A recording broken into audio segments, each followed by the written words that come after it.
Hello and welcome to another episode here at the licensure examination for agriculturist free review. So in this video, we will talk about the special practices in production and management. So in the last episode, we talked about propagation, asexual and sexual propagation, and now here are some special practices na pwedeng lumabas sa boards when it comes naman sa management ng ating garden, ng ating nursery, ng ating crops. So here are some questions to think about. Why are these practices done? Do they have direct effects on the plants or harvest? Can you do all practices to all crops? So what are special practices? Some practices are unique to specific crop or group of crops. So it means hindi lahat ng mga practices na ito ay pwede mong gawin sa lahat ng crops. Ayan. So these are practical techniques or practices done in crops to improve production. Let us start with fruit bagging. So fruit bagging, it involves the wrapping of the fruits, so individually as a group or as a group, using appropriate or suitable materials to protect the fruits from possible damage of insects, diseases, wind, birds, and other elements. So this is done usually sa mga vegetable crops natin, sa mga fruit crops din. Ayan. So ito yung mga ilan sa mga materials na ginagamit. Nylon fruit bag, yan sa dragon fruit. Ito naman guava, newspaper, paper bag. And we also have polyethylene bag. Ito ay parang apple yata. Yan siya. Okay, so fruit bagging. The next one is desuckering. So in the last video, we talked about the suckers. Ayun ay isa sa mga vegetative parts ng ating crops kung saan pwede natin yun gamitin for production. Ayan. So sa desuckering, it involves the removal of undesirable and unnecessary suckers from the banana mat. So ang ating banana kasi, kapag titignan mo yung kung paano siya nag-grow, meron siyang tinatawag na mat. Meron different types ng suckers. Mamaya we will discuss it.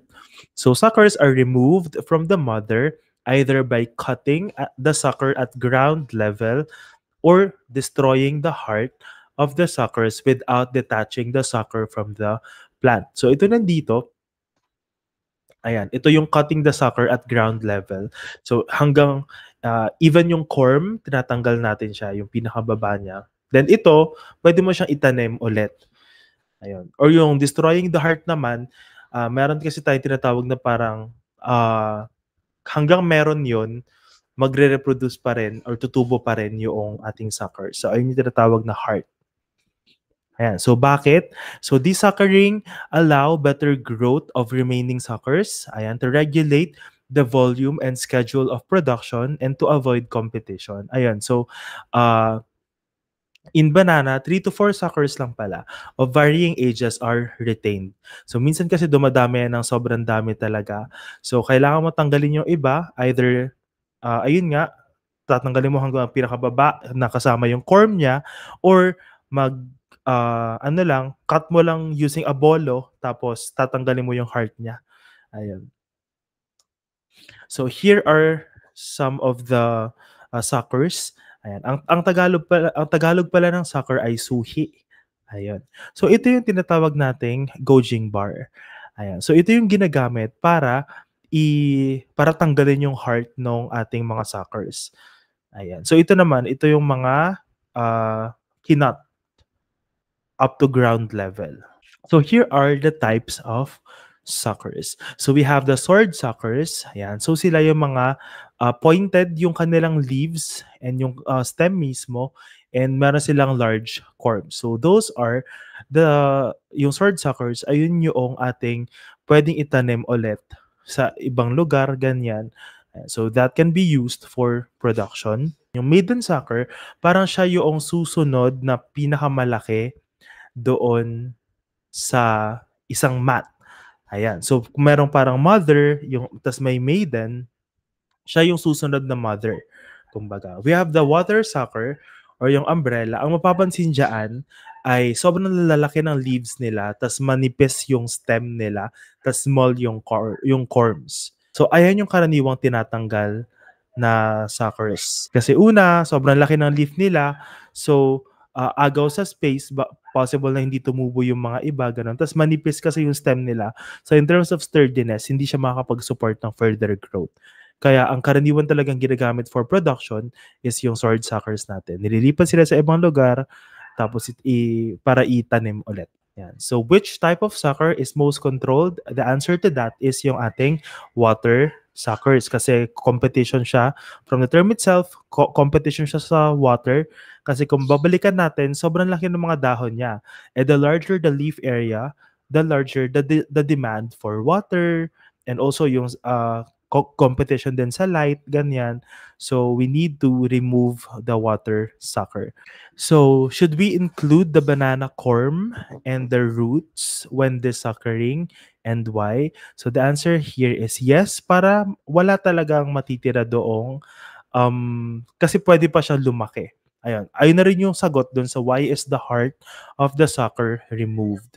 Ayun. Para hindi na siya lumaki further. Next, we have propping. So propping is a practice that involves providing support to branches stalk that bends due to heavy fruit load. So this can also be done sa ating banana.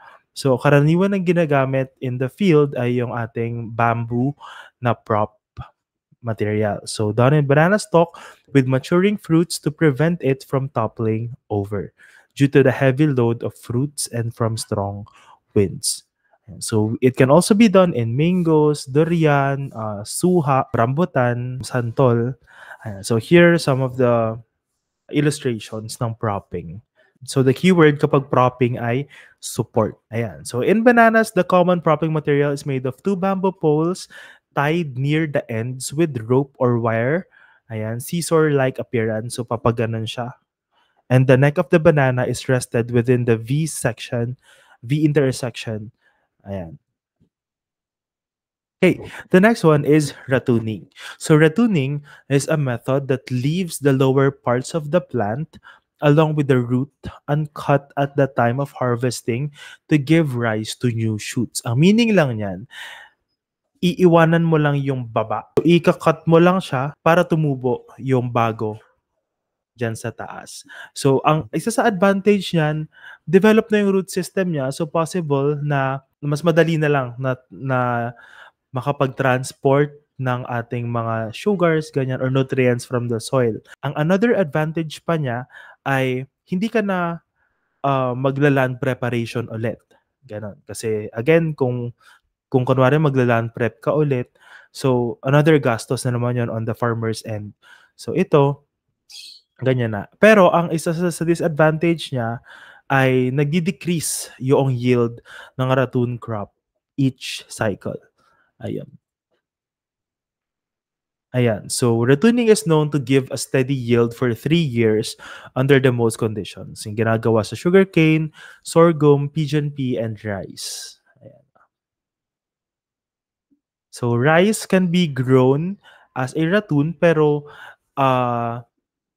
ang disadvantage nga is nagdi-decrease yung yield along with time. Kaya mas pinipili pa rin talaga, lalo na kapag rice production talaga, ay yung lowland rice farming. Ayan. So in sugarcane cultivation, it leads to thinner canes with low sugar content. There is also an increased risk of pests and diseases. Next, we have flower induction. So it involves the application of flower induction chemicals or other methods to initiate the flowers in the crops. So let us start with the other methods muna. Ayan. So yung other methods, we have modification of photoperiod. So we have what we call a short day plant and we also have long day plant. Ayun. So there are some crops that are that needs shorter amount of light. Thus, ang ginagawa natin is ipinapasok sila sa parang dark room. Ayan. On the other hand, meron din namang mga kailangan ng long duration ng light. Kasi di ba karaniwan, 8 hours lang naman yung light on a normal day, ganyan. So, ang ginagawa sa short day plant, kunwari alas 4 pa lang, ipapasok na doon sa dark room Tapos kapag long day naman, meron namang parang light room kung saan marami dong LED lights na white, tas ipapasok mo doon yung plant mo. We did that experiment when I was doing my masters, wherein ginawa namin yung sa soybean, yung setup namin, kapag alas 4 ipapasok na agad doon sa dark room, tas labas din naman yung iba. So that could induce flowering. Ayan. Another one is pruning. So removal of old branches and stems to allow new growth or shoots. Ayan. So meron mga ilang crops na kapag pinrune mo sila, mas ano sila sa kanilang reproductive stage. So that can also be due to uh, chemicals then, mga hormones then. We also have the timing of irrigation, and this is true in the case of calamansi. So it is allowing trees to experience drought, then i-irrigate mo siya agad. Ayun. So sa calamansi, ang parang ginagawa, sige, hindi natin siya didiligan for a 1 week or what, ganyan. Tapos, aano mo siya ng irrigation, like sosobrahan mo naman yung irrigation. Then, ang parang mangyari, magkakaroon ng stress, ganyan. Tapos ano na sila, mag-start na sila na mag-flower. We also have girdling.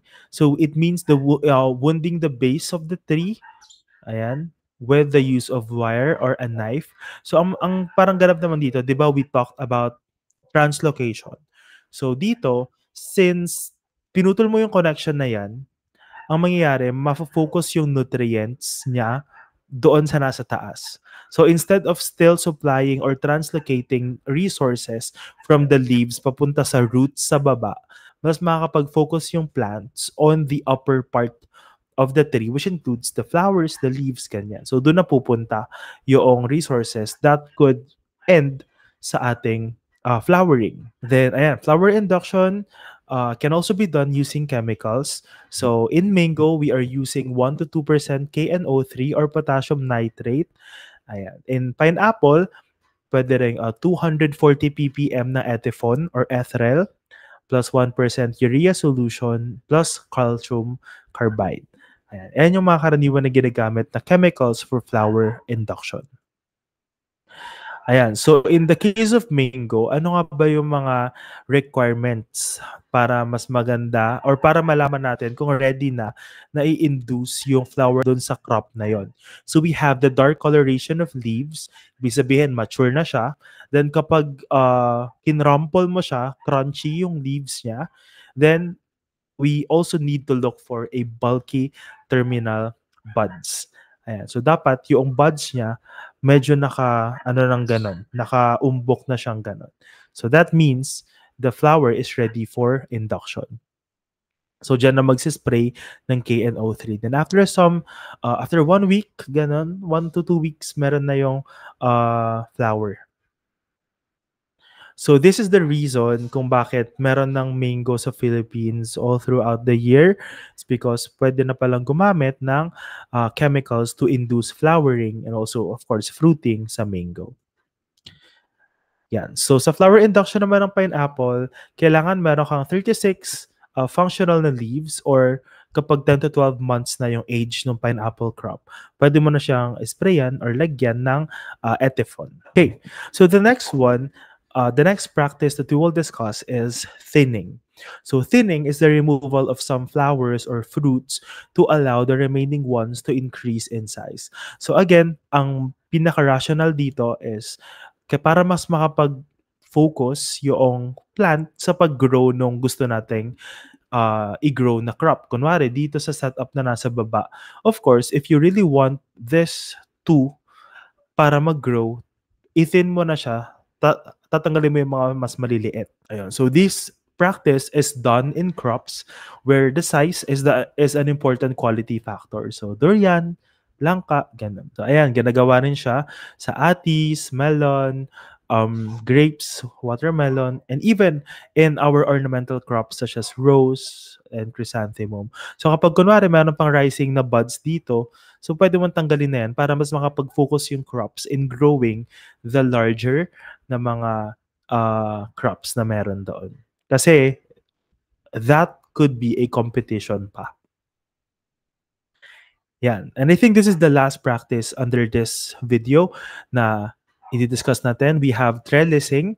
So it is a special practice of providing support to the plant so that the stem and leaves are kept away from the ground. So better exposure ng leaves to sunlight, ayun yung isa sa purpose niya, and to avoid fruits from contact with the soil. So ito, mga squashes, mga gourds, ayan. Ayan. So we have the fence, overhead, A-type, tapos yung TP type. And I think that's it for this episode. Thank you for listening and see you in the next one.